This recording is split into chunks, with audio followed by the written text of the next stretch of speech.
Hello, and welcome to the 9th class on David. Let's start with a quick review. Last time we looked at David and the community he was in, a community filled with misfits and losers. No community is perfect because each one of us needs some kind of help. We learned that people aren't defined by where they come from or what they've done, but are defined by what God has done in and for them. The story of David at the Brook Bezor is a little more obscure, so this may be the first time you've encountered it. Yet it is rich in lessons in how to live life filled with both challenges and celebrations, to actually live into abstract concepts like courage, honor, or sacrifice. David at the Brook Bezor reminds us to keep our feet firmly planted on the ground in the nitty-gritty of life, to really live life and not just contemplate it. The story starts with a disaster. We read in 1 Samuel chapter 30, David and his men reached Ziklag on the third day. Now the Amalekites had raided the Negev and Ziklag. They had attacked Ziklag and burned it, and had taken captive the women and everyone else in it, both young and old. They killed none of them, but carried them off as they went on their way. When David and his men reached Ziklag, they found it destroyed by fire, and their wives and sons and daughters taken captive. David has spent the last months raiding the towns of the Amalekites. Now the Amalekites return the favor. David and his men had been on a military mission, but they left their wives and children unprotected while they were away. Crucial tactical mistake. The Amalekites looted Ziklag in their absence, burned it to the ground, and captured their families. So David and his men wept aloud until they had no strength left to weep. David's 2 wives had been captured. David was greatly distressed because the men were talking of stoning him. Each one was bitter in spirit because of his sons and daughters. We're not surprised when the men return and are first shocked and horrified and then furious with David. Their weeping turns to anger and then to revenge. We cannot ignore catastrophes. They either bring out the best or the worst in us. David spent years with his men, leading them in worship and prayer, teaching them about friendships, beauty, and truth. This type of spiritual formation is a slow process, one that takes years, a lifetime. But then when disaster strikes, we discover we could potentially lose any ground we had gained. Ever been there before? Ask any recovering addict, and they're all recovering. There are no former addicts. Ask anyone diagnosed with diabetes or cancer. Ask anyone who's been just betrayed, divorced, or fired. Disaster can turn sorrow into anger, and anger into revenge. The question is, how will David meet this catastrophe? But David found strength in the Lord his God. David's exterior world had completely collapsed, but because he had developed an interior world filled with God, he had someplace to go. Sociologists are discovering that a contributing factor for many of our problems like loneliness, rage, and depression is that we have no inner core, no interior world, no healthy sense of self. Some people speculate this may have contributed to the rise of reality TV. We look to others for a sense of adventure or sense of worth. David went deep inside himself to meet God. There he found strength and direction. He called his pastor Abiathar to discuss how God was guiding them. What is your strategy in the face of disaster? Do you react like David's men with bitterness, anger, or the thirst for revenge? Does your outrage cause you to want to attack and destroy? Anger can fuel social reform or political action. This healthy kind of anger is the impetus to build something better, something new.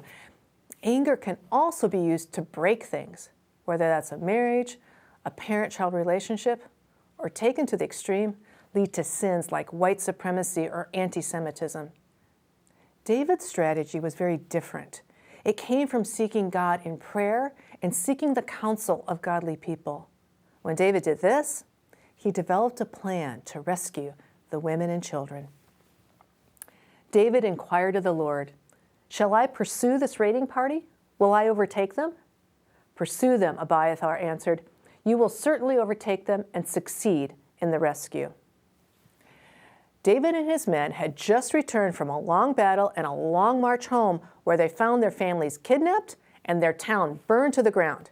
They were tired, hungry, and demoralized. They ain't inclined to trust David right now at all. But something in David's leadership sparked just enough energy, so they set out. David and the 600 men with him came to the Bezor Valley, where some stayed behind. 200 of them were too exhausted to cross the valley, but David and the other 400 continued the pursuit. The Bezor Valley is about 15 miles from the brook Bezor, and this is where 200 of David's men just couldn't move another inch. There was no way they could march down and then back up the ravine. So they camped where they sat. The 400 men who could still move marched on what may have looked increasingly like a wild goose chase, until they happened upon an important discovery. They found an Egyptian in a field and brought him to David. They gave him water to drink and food to eat, part of a cake of pressed figs and 2 cakes of raisins. He ate and was revived, for he had not eaten any food or drunk any water for 3 days and 3 nights. Understand what is happening here. These men who had everything that mattered to them completely stripped away, have come across a foreigner wandering in the desert. Reading the story and understanding how upset they were, it wouldn't be surprising if they took their anger out on a total stranger. But David and his men shock us by actually taking care of the Egyptian. I wonder if that's because David knew what it felt like to be cast aside in the wilderness, hungry and thirsty, and at the point where life seemed to be totally out of control, but then to be treated with care and generosity. David wrote this psalm of deep trust. We read in Psalm 36, "Your love, Lord, reaches to the heavens, your faithfulness to the skies. Your righteousness is like the highest mountains, your justice like the great deep. You, Lord, preserve both people and animals. How priceless is your unfailing love, O God. People take refuge in the shadow of your wings." David had experienced God's love, his faithfulness, his justice, and had found refuge. And so David offered that same experience to the Egyptian. When we live life authentically with God, this is what happens. We pass on our experience of the goodness of God to others, allowing them to feel God's love and care also. We see examples of this all over our world. A student becomes a teacher because one of his own teachers took extra time to show him how capable he actually was. A recovering addict becomes a substance abuse counselor because someone took the time to walk with her in recovery. A young adult who is told they wouldn't amount to anything becomes a small business owner when someone invests time in mentoring him. We can experience the goodness of God through others who've experienced the goodness of God. David and his men took care of the Egyptian before they understood how the Egyptian could take care of them. David asked him, "Who do you belong to? Where do you come from?" He said, "I am an Egyptian, the slave of an Amalekite. My master abandoned me when I became ill 3 days ago. We raided the Negev of the Kerethites, some territory belonging to Judah, and the Negev of Caleb, and we burned Ziklag." The Egyptian was a servant of the Amalekite ruler who had raided their homes and kidnapped their families. Because the servant fell ill and couldn't travel as quickly as the others, the Amalekites abandoned him in the wilderness. Because David treated the Egyptian with generosity rather than revenge, the Egyptian was able to lead David and his men straight to the Amalekites. He led David down, and there they were, scattered over the countryside, eating, drinking, and reveling because of the great amount of plunder they had taken from the land of the Philistines and from Judah. David fought them from dusk until the evening of the next day, and none of them got away. David recovered everything the Amalekites had taken. David brought them back, and he took all the flocks and herds, and his men drove them ahead of the other livestock, saying, "This is David's plunder." They came upon the Amalekites, celebrating their victory, fought them, and won. David and his men were able to recover all their wives and children, plus additional flocks and herds as a bonus. What a great story with a happy ending. But is this the real climax of the story? What about those 200 men left behind? Then David came to the 200 men who had been too exhausted to follow him and who were left behind at the Bezor Valley. They came out to meet David and the men with him. As David and his men approached, he asked them how they were. But all the evil men and troublemakers among David's followers said, "Because they did not go out with us, we will not share with them the plunder we recovered. However, each man may take his wife and children and go." The 200 exhausted men who were left behind were now reunited with their own wives and children. But there were some men among the 400 who had been in the battle who held a grudge. They said the 200 could have their families back, but nothing more, because they stayed behind and didn't fight. At first glance, that seems fair, doesn't it? I mean, if you do the work, you should get the reward. If you don't do the extra work, don't expect any extra bonus. But that's not how David operated. David replied, "No, my brothers, you must not do that with what the Lord has given us. He has protected us and delivered into our hands the raiding party that came against us. Who will listen to what you say? The share of the man who stayed with the supplies is to be the same as that of him who went down to the battle. All will share alike." David's intervention is gospel. It's good news. David pointed out the exhausted 200 guarded the supplies so the other 400 could move faster. Even if they didn't have the same job or the same role, they contributed to the same goal. Now, for people who work hard, who have either had luck or made their own luck, who have a great capacity to focus on one goal, who have sacrificed much to achieve a goal, David sharing the plunder equally might feel hard to stomach. But it isn't just David who brings this gospel of generosity. Jesus does too. In Matthew chapter 20, Jesus tells the parable of the laborers in the vineyard. A landowner needs to harvest his crops, so he hires workers to pick the grapes.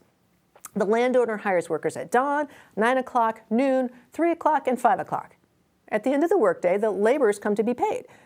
Imagine the shock and surprise when each of them is paid the exact same wage, whether they worked for 12 hours or for 2 hours.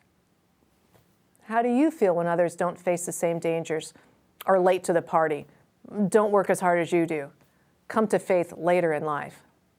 I'll admit, I'm one of those people who feels like this situation isn't quite fair until I read what Jesus says to people like me who flirt with being stingy with others. We read in Matthew chapter 20, "Don't I have the right to do what I want with my own money? Or are you envious because I am generous?" David was generous with the Egyptian abandoned in the desert and the 200 exhausted men because God was generous to him when he was abandoned and exhausted. Jesus calls us to be generous with others because he was generous with me, with you, offering his death on the cross for our lives in all eternity. David was a passionate man who had compassion for others. If you take the word compassion apart, you realize it means passion with. Compassion is passion in community, caring for others. David didn't want a security that belonged to him alone. He didn't want a comfortable life gained at the expense of others. This compassion led David to see to it that his people treated each other with generosity and with grace. And we as Christians have experienced the sheer grace of God in Jesus Christ. When you understand that, it's really hard to talk about dividing things fairly. As Baron von Hugel wrote, "Caring is the greatest thing. Christianity taught us to care." I pray we learn to do that with extravagant generosity. Some important takeaways for today. We can respond to disaster with bitterness or by seeking God and his counsel. We can experience the goodness of God through others who've experienced that same goodness of God. And we share generously with others because God is so generous with us. Now, I'd encourage you to check out the discussion guide, which also includes study suggestions and other activities. Thanks for joining us. Next time, we'll learn from David about how to grieve. Until then, keep the faith.